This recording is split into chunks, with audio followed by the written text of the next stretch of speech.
Hey guys, it's Tony Robbins. Listen, I've got a video here for you today that I think you'll really enjoy. I am, for the last, I guess, 9 months or so since the economy took its giant collapse all over the world in different areas financially, I've been meeting people that are trying to figure out what to do financially. And I've watched so many people in business who are trying to figure out what to do. Their customers are responding in a different way. They're hanging on to their money and they're concerned. And so I thought, you know, the traditional approaches to business are not making a difference. What I'm best at is modeling. You know, I've always, when I wanted to figure something out, I go to people that are the best in that area and figure out what they're doing and teach myself how to do that and then teach others to do the same once I've proven it's worked with myself. I said, I want to find the best of the best, and I've been really fortunate over the last, as I say, probably 7, 8, 9 months to have spent some time interviewing and getting to know and becoming good friends with many of the top people in the internet marketing. I mean, people that they're not the likely people you normally look at. I look at them as the new money masters. You know, they're guys that, you know, they didn't have the traditional education and ladies that didn't, but they found a way to add value. So whether you're looking for, you know, an opportunity to figure out how to have a second income stream, or you have some form of business you're considering being in or you're in and you want to learn some tools, I thought I'm going to create some great products for this, but I thought I'd just send you out first a neat little interview that I did with them. These guys called me up and said, can we come by? I'd love to chat with you. And I said, well, we're going to chat. Let's put it on film. So we just knocked around, and what they wanted to ask me was, look, you know, we spent enough time with you. We know you know how to get people to take action. I said, well, come on over and let me kind of get inside your heads a little bit. Let me see why you follow through. Why do so many people say they're going to do something and then never follow through? And a few people do something inside their head and heart that gets them to follow through. So I just thought you might enjoy this conversation we've had. It's with Frank Kern and John Reese, two of the best in this industry. And you know, I think you'll find it interesting. Maybe you'll be triggered a little bit to think about what will get you to follow through too. So this is my little gift to you. I hope you enjoy. We got the dialing. Thanks. Tony, what's up? Good thing, man. How about you? I'm good. Listen, we've got a serious issue that I think is affecting our market, and we need your help. We actually don't know if we can solve this problem, but we think that you can. So we want to barge in today. We're kind of riding around anyway. I know you're shooting and stuff, but if you got a couple minutes so we can pop by, that sure would be helpful. Okay, well, I'm honored if you help me. Come on over. I look forward to seeing you. Okay. See you, man. All right, man. Bye. Look forward to seeing you, John. Bye-bye. Yep, Bye. see ya. So why are we in a hotel anyways? They use this place a lot to shoot stuff because it's got a really nice background. Oh, so really it's nice outdoor filming stuff. different guests and interviews Yeah. and TV commercials? Hey, man. How's it going? Come on in. All right. Thank you. Hey, Hey, Tony. guy. What's up? How you doing, man? What's all this? Doing a little leadership filming, man. That's awesome. Good to see you. All right. Thanks for having us, man. Yeah, you did. Well, come on in. I'm curious to what this major problem is that you're going to see me right away about. This sounds like a setup to me, It's man. a setup, yeah. I told John it was an intervention about his glue sniffing problem. Well, come over and sit on my lap. Yeah, buddy. exactly. So we were doing some talking, and the big problem in our industry, we think, is a bit of a mystery. No one has the exact answer. We were actually talking about trying to figure it out, that, you know, so many people in our market get these courses that, you know, him and I both, for our own respective businesses, spend hours and hours of time, you know, recording these, you know, building these education products, these training products to show people how to grow a business or build a business. But there's this large segment of our customers in our market that we're in that really don't get results. They don't do anything, or they're just, you know, for whatever reason, it's not for them. It's just, you know, we were just talking about how great it would be if there were just, you know, so many more success stories, right? Like, If everyone who actually bought stuff, not necessarily just our stuff, but all of the stuff within our community, if the people who bought it, if everyone who bought it just actually used it, you know, and just followed the directions and followed through, how amazing that would be, like what we would accomplish as a community as a whole if that happened. So our challenge is, what needs to happen, what kind of shifts need to happen to get people to follow through, to get people to actually use the products? You're talking about the same mystery that people have of, you know, why does somebody, you know, get that fat or they're out of control and they hate themselves, but then they go have another piece of chocolate? Or, you know, why does the person who's just, the doctor just told them they have cancer, lung cancer, and said, you've got to stop smoking, and some studies show 70% of the people keep on smoking. So you're not talking about a minor issue here, right? It's part of life. But there is an answer because there are people that do follow through, and there are people that never did before, and then they've never followed through in their life, and now finally they break through. And that's what I try to focus on, is what those people do. Yeah. You know, in my case, in the business world, I look at people like you, people like Dan Kennedy. Yep. What do these guys do? Okay, I'm just going to do that to the best of my ability. And sure, you know, it's like, well, oh no, I can't write copy as well as Dan Kennedy, or I don't have as much energy and drive as Tony Robbins. Well, but you didn't start. so like, what? You didn't know, start so out I've got as much Frank as I Kern. got. You didn't start out Yeah. who you are. You started out trying to make how much? Come on. $300. Yeah, A week. A week. $300 right? a week, yeah. And you failed at that in the beginning, didn't you? I failed pretty miserably, yes. But it was effortless to fail. I mean, it's just like natural, yeah. But truthfully, you went from $300 to, I remember you said your first time you believed, if I remember, was when you made like $2,500 in like It 4 or was in 5 5 days when I was on vacation. While you're on vacation. That was when the true internet marketing dream was realized, you know, Right. because I sold a downloadable product and I wasn't even there. I didn't have to ship anything. I was like, oh my God, this was so great, you know. $2,500, and to me that was just a gazillion, you know, because my rent I think was like $400 or something. And when you've told me that story before, and you just did it again, and you get you big grin on your face. Right. You get more excitement on your face than when you talk lights about up. doing 18. Than when you talked about doing the 18 million, which I know you're proud as hell of, and you didn't get all the money, but you made 18 million bucks for somebody in That's pretty 24 good. hours, right? Yeah. But look at your face. It's like nowhere near as excited as $2,500 in 5 days, it's the same baby. thing, though. I mean, the It is. $2,500 is just as there's no difference. No, I there's don't even think. more. Because there was a moment when you recognized what was possible, but you didn't recognize it until you actually experienced it. But you only experienced it because you had to. Right. You had to keep going until you found it, just Yeah. like you did. You Yeah, had to keep absolutely. going until you found And it, it's right? like the validation that the fear doesn't have to matter anymore. That you don't. There is no other. That, you know, not having the plan B and knowing that you're going down the one path towards what you want. Yeah. It's the validation in your brain that, hey, this works. It may not work yet on the level I want it to, but it works. I've just proven it to myself. Right. And for that, I win. It's game Right. over. I've already won. Yeah. Because I've proven it to myself. Right. So it validates everything in my mind that I want to do now, just at a higher level, and Right. doing more of it. That's it. Right. You just now leverage it. You now just stack it. So what do these people need to get started? Why aren't they starting? We all know the answer is fear. But the difference with you guys or me or anybody who's followed through is we're more afraid of what life would be like if we don't follow through than the person who's willing to settle for what they got and kind of hope it'll change and maybe purchase something for the moment and then not follow through on it.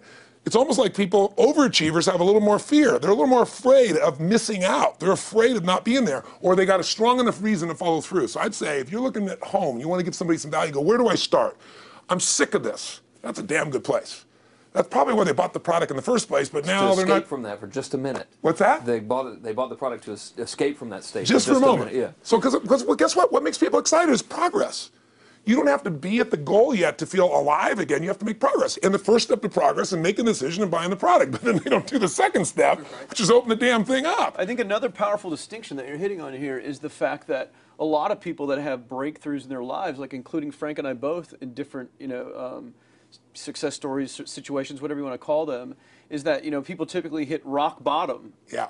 before that must is a reality. You're right. So in thinking of that, because a lot of things as well, like we hear in marketing, like if you had a gun to your head right now and you had to make money in the next, 48 hours, what would you do?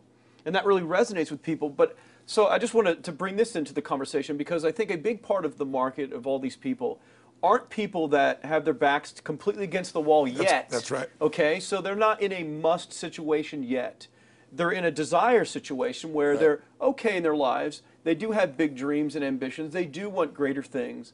But it's not pushing them yet to the point where they will do what it takes To master have the something. must. So what do you think? How do people go from not having their backs against the wall when they have no choice to say, I'm totally sick of this, Right. to conditioning their minds to go from their situation where they are, which may be okay, to getting something greater? Well, think about this.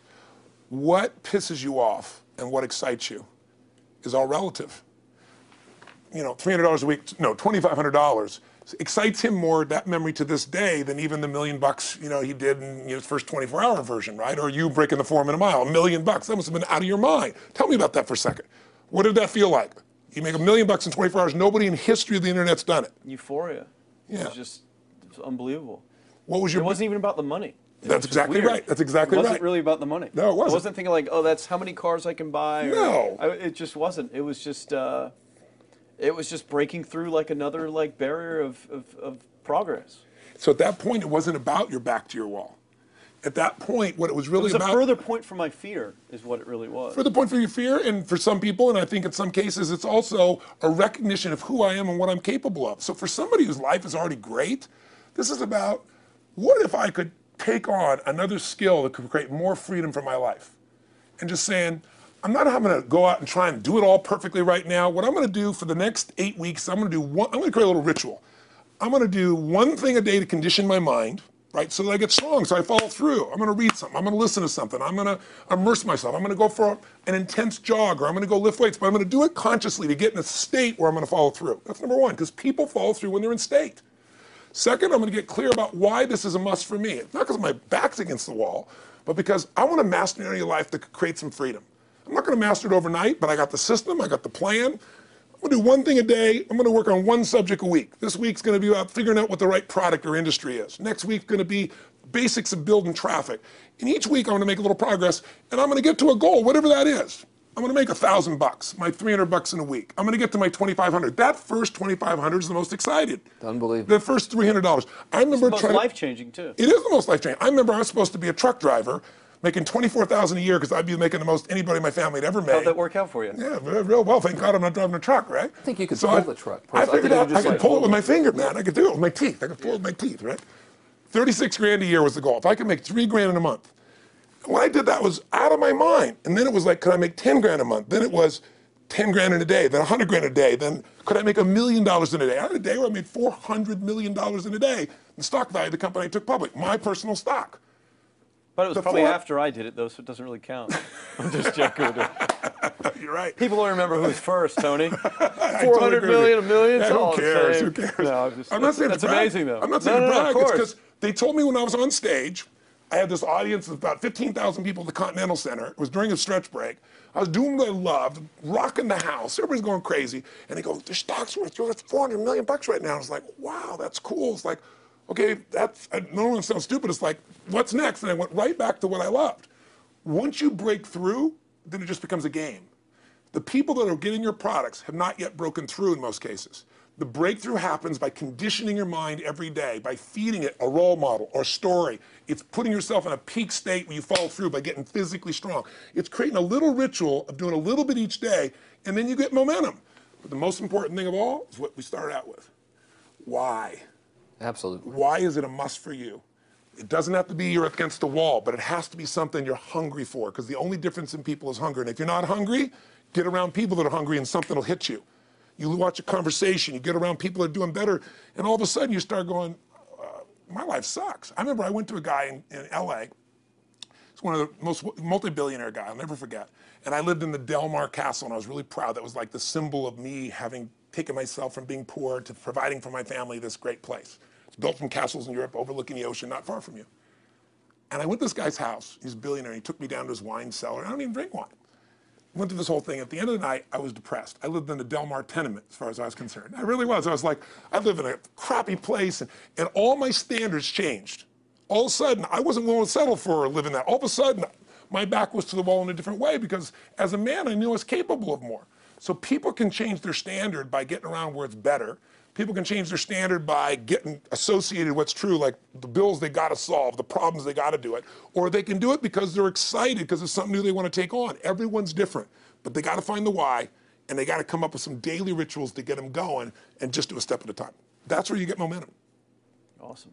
That is awesome. So, think about what's the holy grail between somebody taking action or not. It's one word: certainty. When somebody is absolutely certain, the common word is believe, right? But you can believe at a general level, or you can believe with certain. When you're absolutely certain that if I do this, it's going to get that result, and that result's going to change my life, you'll do it. When you think it absolutely is not going to work, you're never going to do it. The middle no man's land of maybe it'll work, maybe it won't, that's the piece that kills people, right? So if it's a must for you, you got to make it work, right? In our case, right? That's an example. If it's not a must for you and you're not sure, you don't know what to do. So years ago, I'd look around and say, okay, how do people get themselves to follow through that haven't been following through? What's the difference? And I started interviewing hundreds of people, literally, and eventually thousands, because I had thousands of my events. So I'd ask the group to give me their feedback. And I came up with this model. It's like the holy grail of belief, or the holy grail of momentum. It's like the difference between what makes the rich get richer and the poor get poor, right? And the difference we all know is mindset, but like, how's that built? So this is what I did. I created stupid little 4 little boxes, and I'll scribble it here for you. You think about the first thing that determines whether you can do something or not, and I put that in this first box at the top here on the left side, and it's potential. Like, what's the potential of a human being? Like, when you guys started, you proved something no one had done in history. You ran the 4-minute mile, right? For golly knows how many centuries, they're trying to run a 4-minute mile. Roger Bannister does it. How did he do it? Do you remember? You did it in this industry, right? You made $1 million in a day. No one had ever done that in history, right? After you did it, a bunch of other guys are doing it because it became possible.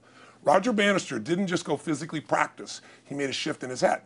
He practiced in his head because he could never achieve it physically, so he had to change in his head first so that the result became certain enough he believed it, and then his body got him through. After Roger Bannister ran that 4-minute mile, within 2 years, 37 people ran a 4-minute mile. Wow. When no one in history had ever done it. Now here's how it works. The potential for anybody getting your product is extraordinary. They could do what you've done as much, more or less. They can do whatever they want to do. The potential's there. The market's proven that. Whether or not they tap into that potential has a lot to do with what action they take, which is the question you came to me with, right? Like, you know, God, they all have potential, but they're not taking action. And we all know that the action they take is going to determine the results they get. That's pretty obvious. So most people have a belief about what their real potential is no matter what you tell them. And that affects how much action they take. And of course that affects the result. And then ironically, that result reinforces their belief. And then that belief affects it. So I'll give you an example. Let's say a person has unlimited potential, we all agree. But they take little action, little results. Why? Because they have to start with a problem with their belief. They don't believe it's really going to happen for me. Maybe for Frank Kearns because he's got the cool hair and stuff, or maybe it's for you because you're so driven, but it's not me. Maybe Tony Robbins because he's a freak, got these big teeth. Whatever their thought process is, right? They got this thing, right? But what happens is, if you believe that there's very little potential, how much action are you going to take? Nothing. Nothing, little. And when you take little potential with a little action, what kind of results do you get? Lousy little results. And when you get little results, what does that do to your belief? You go, see, I told you this was a waste of time, told you this wouldn't work. And then what happens? You tap even less potential. You take even less action. You get even worse results, and your belief gets even weaker. And this sucker feeds on itself until you are in the downward spiral. It's poisonous. It's poisonous and it's self-fulfilling.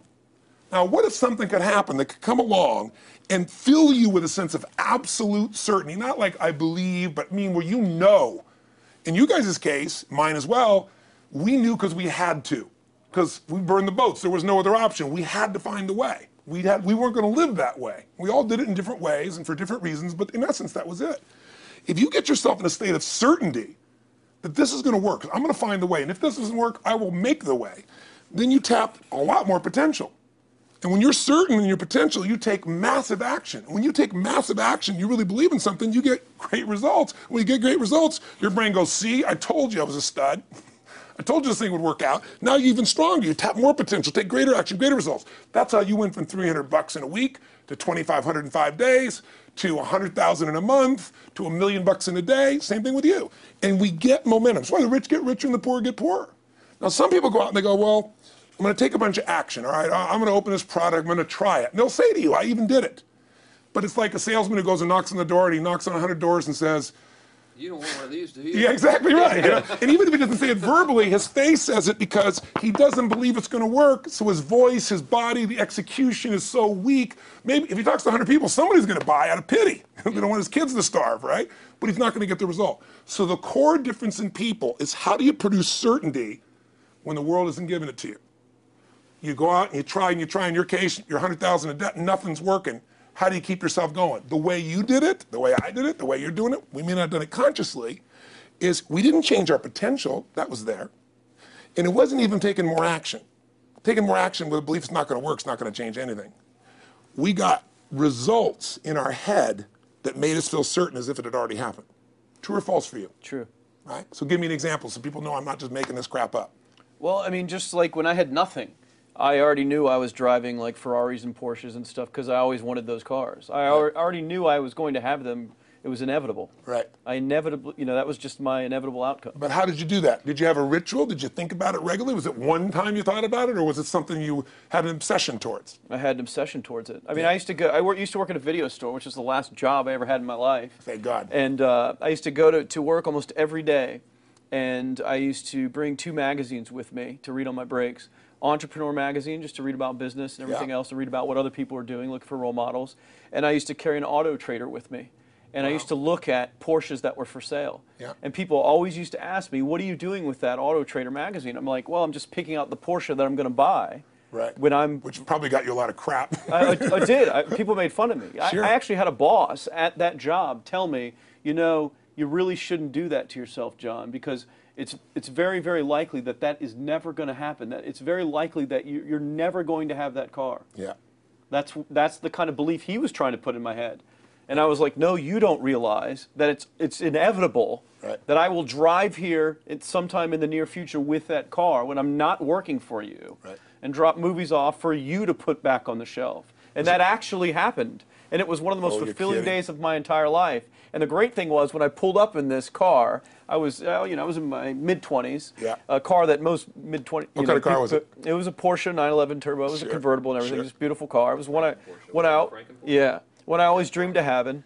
But, you know, for a few years, I always circled the ads of which ones I was going to buy. Well, when I finally got it and I pulled up at the store, you know, I had all these people, some people that were still working at this $7 an hour job were there years after I left. And I'll never forget this, even the boss and stuff, and the reaction of the people was like, wow, that is awesome. Is that your dad's car? And all I said to them was, not exactly. Good for you. And I just smiled and just left. But it was, you know, it's the weirdest thing, but I just knew it was going to happen. But you knew it because I conditioned myself to you did it over and over again. When I was in high school, I was not a popular kid, but I was passionate and intense, and I'll never forget. Some people, some particular girls gave me some crap, and a guy too. And I wrote in their journals or their, you know, their annual yearbook at the end, I wrote, you know, someday, I said, you treated me like hell. Someday, I'll be rich and famous, and you'll be an effing truck driver. And you'll be sitting there, I'll be with with this beautiful woman of my life, rich, and you'll be watching me on television thinking, you wish you would have treated me better. I actually wrote this shit in people's annuals because I went to a 10-year high school reunion when the people showed me this stuff, right? But it's like, I burned the bridges, baby. I was like, this is how it's gonna be. So I'll give you a perfect example of this. You know, they did studies, many have been done at this element, where they want to say, how much does the mind affect performance? So take basketball. Now, I've worked with a lot of NBA players and turned them around, and one of the problems many of them have is they'll choke on the free throw line.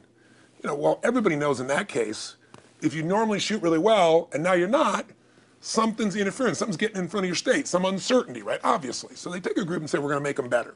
How do you make somebody better who's got this mental block? So they take a group of guys and they're going to do free throws, and they do one group where they just practice for 6 weeks. Totally intense practice, and I forget the number of free throws, but they got to do this many free throws every day. Take a second group, and they have them not practice at all. Obvious. And they take a third group and they don't let them touch a basketball. All they do is have them practice in their mind, but the key is, it's not practice makes perfect, it's perfect practice makes perfect, as corny as that sounds. So these guys see themselves making the shot every single time, conditioning their mind and body that it's perfect every time. They're not interrupted by a reality that would screw with them. So at the end of 6 weeks, they tally it up, and now they give them a test to see who has the highest free throw percentage, you know, success. What do you guess it's going to be? Well, the obvious person says, obviously, it's not the guys that didn't practice, but which one is it? The mind, or is it the ones that actually practice? I'm assuming the mind. Yeah, you would assume it because it's true. Right. You intuitively know the truth, that practicing's not enough. It's getting yourself so certain so many times that now when you go to do it, there's no hesitancy, and you execute.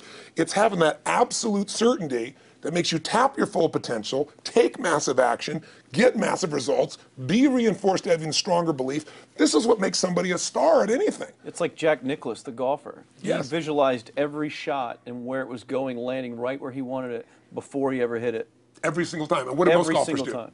They just take a practice swing and they kind of hope for the best and point in the right direction and hit it. And some of them, if they've had some bad hits, what are they really focusing on? You know, what I don't want to do. Exactly. And that's the same thing here. So I'll show you a little stupid little physical technique for this. So stand up for a second. You guys gonna do this with the camera show? So try this for a second. So just put your feet together and then put your right index finger straight out in front of you like this, okay? And all I want you to do is I want you to just turn clockwise comfortably as far as you normally turn. Just notice where you naturally stop. Go ahead and turn clockwise. People at home can do this too. Keep your feet straight. Notice where you stop. Come back around to me. Back around to me. Okay, good. Yeah, you're really good at this, right? Drop your hand. Now let's do something really simple. Close your eyes And you don't even have to visualize, just feel. I want you to imagine your finger coming back up again. And this time, see and feel it coming up. Don't actually make it happen, but feel like it's happening. Imagine in your mind that you're actually doing it. You're seeing it, you're feeling it. And then make it like a game where you turn twice as far this time. Like you're a little kid, you know, somebody measures you and you go, I'm taller, come on, measure me this week. And that desire to do a little further. And then in your mind, do it again. Your feet are straight together, and in your mind, feel your finger coming up, see it coming up, and imagine going 3 times as far this time. And then one more time, bring your finger up, and you're like an owl. Your feet are straight, and you turn all the way around, and it comes all the way around to the front. See it and feel it and enjoy it each time like it's a game, like you can't wait to go further. And you know you do, every time. And then when you can feel that, and it feels good, then open your eyes. And now put your finger straight in front of you and turn as far as you can comfortably and see what happens this time. Go. Break my back. Now notice, I don't know if the camera's got it, but you don't even have to ask the camera. You can ask yourselves. Come back around. Did you go further this time, yes or no? A lot further. A lot further. 50% further. 50% further. How much further for you? About the same. Yeah. The average person will go 25% further. Now here's the question. Or superior. Or superior pointer. There you go. It's superior right finger pointer. Thank God. So, did you have the potential to turn as far as you did the second time, the first time? Yes. Why didn't you? I didn't believe it, I guess. We have beliefs about stuff we don't even know we have beliefs. You have an unconscious belief about how far you can turn comfortably. The first time I did it, when I pointed straight back, Yeah. I thought I probably shouldn't even go that far, like it was going to hurt me, or that Yeah. I wasn't capable of going any farther. It's like, And how much further did you go this time? And the camera knows pointed over there, That's about exactly over there. right. Now here's the difference. The potential was there the first time, and you took action, and you got a result. But it was 50% less than what you did later on. And the only difference is they changed your belief. How did I change your belief? We didn't work harder on your potential. We didn't take more action. I got you to see the result in advance. I got you to see it vividly 2 or 3 times, that's all. Of going further, and then your brain went, oh, I know what to do. Boom, it went there. Isn't that what you did by looking at your cars every single day and envisioning it? I mean, isn't that what you did when you created whatever the vision was? It was $300, $2,500, $1 million in a day? Yeah, that's what's missing for these people. They're not getting that execution is everything, but it doesn't happen if you don't get the psychology set of a state of total certainty. And you just change that 50% in 3 minutes worth of visualization. And visualization is only one technique. Because I was like losing my balance with my eyes closed, because I was kind of like lopsided. So I got one good visualization in. The rest of the time I was like, I sure hope I don't fall down on camera with my eyes closed. It's going to look really dumb. I'm going to do it. So you don't even have to be good at visualization. You can still get the improvement. So I want you to get, you ask the question, what is that difference in people? This changes people's certainty. People are uncertain they're going to succeed. They want it, but they're afraid.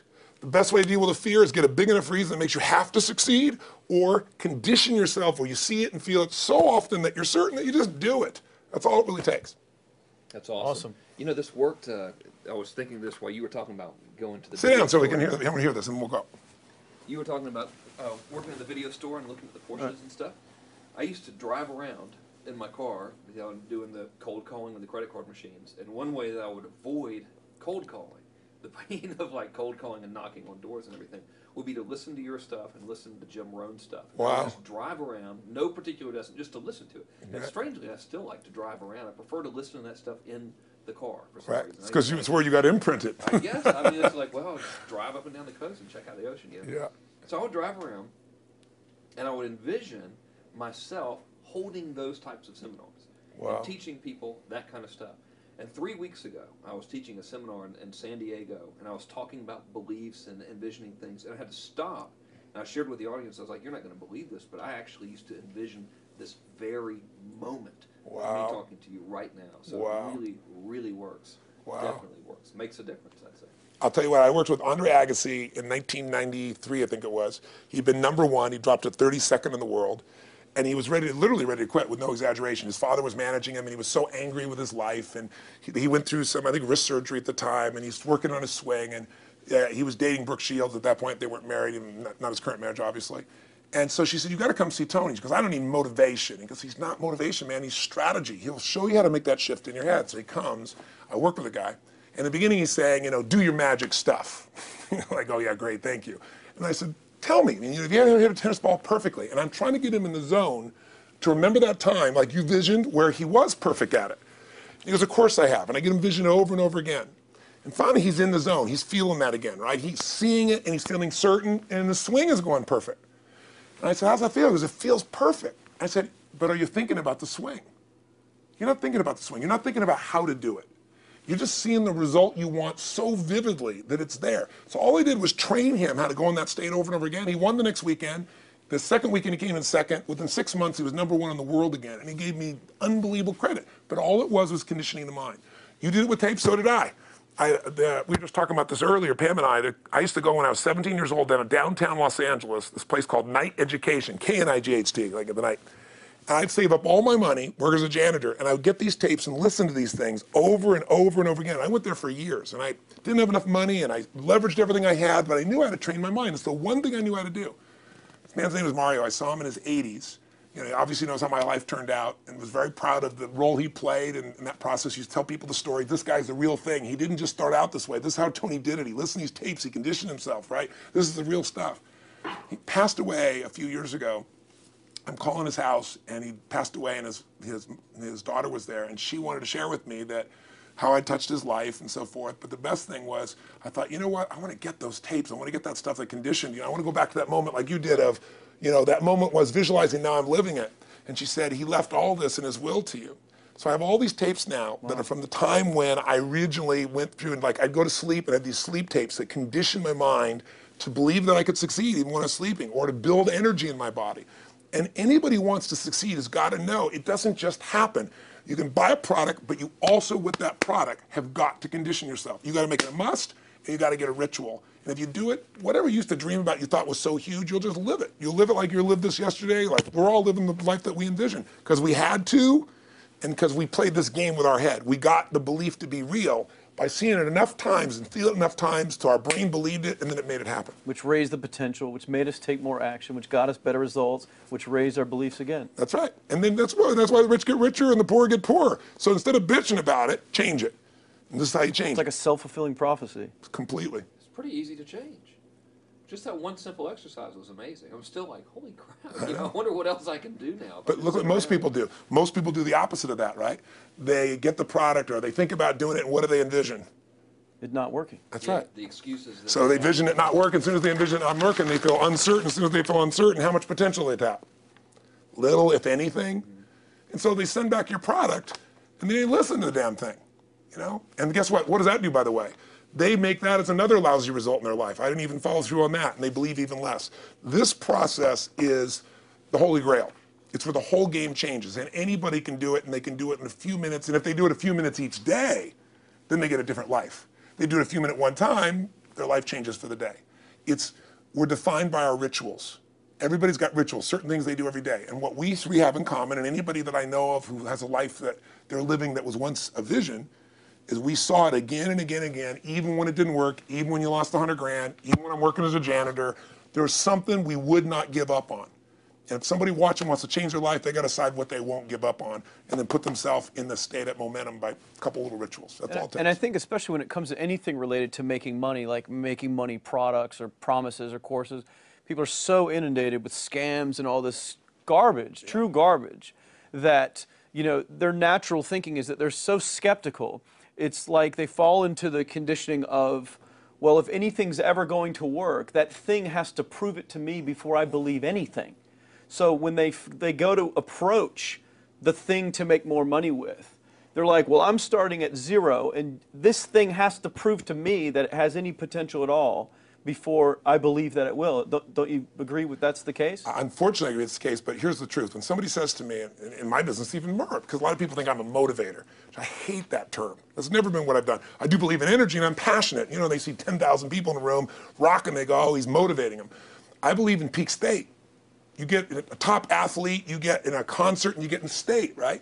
The problem is, to defend themselves so they won't be disappointed again, they lower their expectations. So someone will say to me, well, I'm skeptical or I'm pessimistic. And my response to them is, no, man, you're gutless.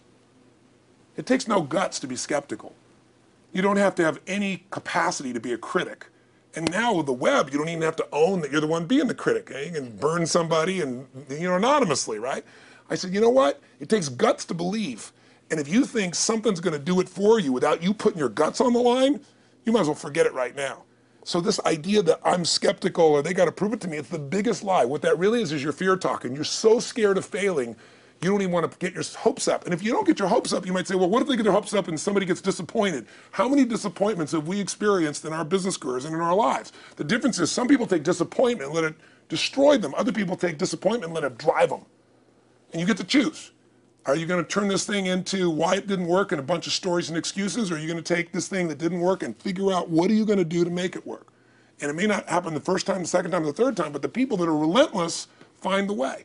And it's the common denominator in all these guys that are kind of our friends or family, money masters, the new money masters is they all did it with will. Nobody here inherited this stuff. Everybody figured it out. And keep figuring it out. And it's going to keep changing. And you say, you know what, 1% of 99% of the money being made is being made by 1% of the people, because only 1% of the people will condition their mind and condition their body and follow through some daily rituals. The rest will tell a story about why it didn't work, how it wasn't their fault. And you got two things in life. You got results or you got a story, And too many people think that that 1% is somehow entitled to it, and they're not. Which is, it's just all in the head. It's all in the they believe. It's all in the head, which can be changed with some conditioning. Basic conditioning. You just proved it to us. That's fun. That's why I made Get the Edge and Personal Power, because I understood that from the very beginning. Originally it was 30 days, and years later people would say, I've heard all the great results and everything else, man, but I don't have 30 days, and I'd be behind the glass, focus group, watching these people want to shake them, like, you don't have 30 days to change your life, I thought, okay, I'll make it 7 days, just one, because after 7 days, you get momentum. I mean, think about it. When do people's lives change? In a moment. It doesn't change in 10 years. Your life may have sucked for 10 years, but there's one moment when your whole life changed, the moment you decided. When you said, no more, and I'm doing it, and you kicked yourself in the ass, and you made yourself go do something, right? When you finally said, enough, no more, I quit, or let's begin, or I love you, there's a moment when somebody's life changes. And that can be gotten in a couple of days. So people watching don't have to wait until they've mastered everything. They got to get started and do what's next, and just put themselves in a state where they start making some progress. Well, there it is. I think that's the answer that can help solve that problem with a lot of people. They'll just pay attention to it and do it. The bottom line is, all three of us and some of the people that we consider as family that are part of this process, we've all done well, and we don't need to do this stuff. We're able to do the stuff because underneath it all, people can see in your eyes, Frank, when you talk about $2,500 you made that day and the joy, right? Or you talking about not willing to settle, and just, I don't care what they say. They tell me I'm going to sit here and I should lower my expectations. I'm going to be driving my car in here and they're going to be delivering a video to me. There's something inside of every human being that will make it click. That'll make it so that today is not like yesterday and tomorrow will be different forever. And that process is an emotional hook. And what I hope is people watching this stuff, maybe something in here will piss them off enough or remind them of something or say there is a plan and it isn't just luck. And if I just get my big enough why and I get a little system for conditioning myself, and if I start to feel overwhelmed, I just do one next step. And I keep learning and keep moving forward, I will get there. If we accomplish that out of this conversation, then this conversation was kick-ass and fun, not just for us, but it'll be something that we'll be really proud of a long time. Whether that happens or not really has nothing to do with us, but whether or not people take it in as real and do something with it. I hope they will. I think a lot of people will. I think they will. Thanks a lot. I think it was awesome. Thank you. That's been a And blast. appreciate it. your shoot here. Yeah, going back to the next one. Yeah. Thanks, guys. Thanks. Yeah. Thank you. Appreciate it. Really appreciate it.